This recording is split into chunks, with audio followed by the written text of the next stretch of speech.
வணக்கம். பாடலும் பொருளும் அப்படிங்கிற இந்த ஷார்ட்ஸ் மூலமாக தேவாரம், திருவாசகம் மற்றும் சில தமிழ் பாடல்களுடைய பொருளை சொல்லி அதை பாடியும் காண்பிக்க வேண்டும் அப்படிங்கிற ஒரு ஆசை. தேவாரம் அப்படின்னு எடுத்துட்டேன்னா எழுதினவா மூவர் தேவாரம்னு சொல்லுவோம். 3 பேர்: திருஞான சம்பந்தர், திருநாவுக்கரசர், சுந்தரர்.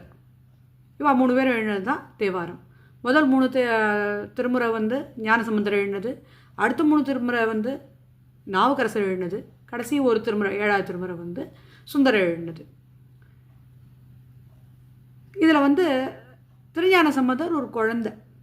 அவர் அவள் அப்பா குளத்தில் குளிக்கிறச்சே உள்ளே போயிட்டார், உள்ளே போயிட்டார். வெளியில் வரத்துக்குள்ளே இவருக்கு பயமாக ஆயிடுத்து.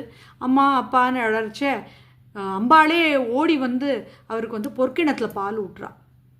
அந்த ஞானபாலை குடித்த உடனே அவருக்கு உடனே கவி பாட ஆரம்பிச்சிட்டார் திருஞான சம்பந்தர். ஒரு 3 வயசு குழந்தை அவ்வளவு அழகாக, அவ்வளவு நல்ல ஒரு சிறந்த தமிழ் பாடல்களை இறைவன் மீது பாட ஆரம்பித்து விட்டது. அதை பார்த்த உடனே எல்லாரும் ஆச்சரியப்பட்டுட்டா.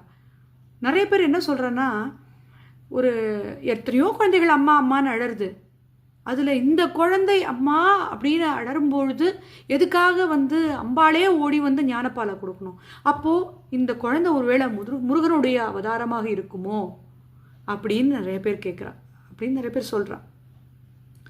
இவர் சின்ன குழந்தையாக இருக்கிறதுனால இவருடைய தமிழை கொஞ்ச தமிழ் அப்படின்னு சொல்லுவாள்.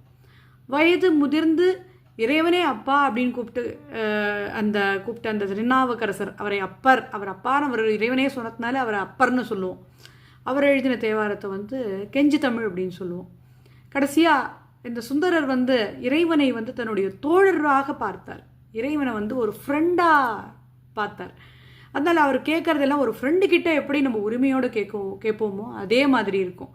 அதனால் அந்த ஒரு அவருடைய தமிழை விஞ்சு தமிழ் சொல்லுவோம். ஸோ கொஞ்ச தமிழ், கெஞ்சு தமிழ், விஞ்சு தமிழ் 3ம் கலந்தது தான் இந்த தேவாரம். தேவாரம்ங்கிறது தேன் கூட்டல் ஆரம். தேன் மாதிரி இருக்கக்கூடியது.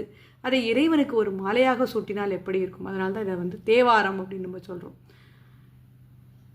கொஞ்ச தமிழ், கெஞ்சு தமிழ், விஞ்சு தமிழ். இதில் இன்னொன்று சொல்லுவாள். சம்பந்தன் தன்னை பாடினான், நாவு என்னை பாடினான், சுந்தரன் பொண்ணுக்கு பாடினான் அப்படின்பா.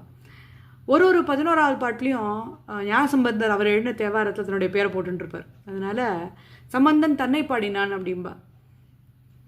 நாவு என்னை பாடினான் அப்படின்னு இறைவன் சொல்வதாக சொல்வார்கள். இறைவன் இறைவனையே ரொம்ப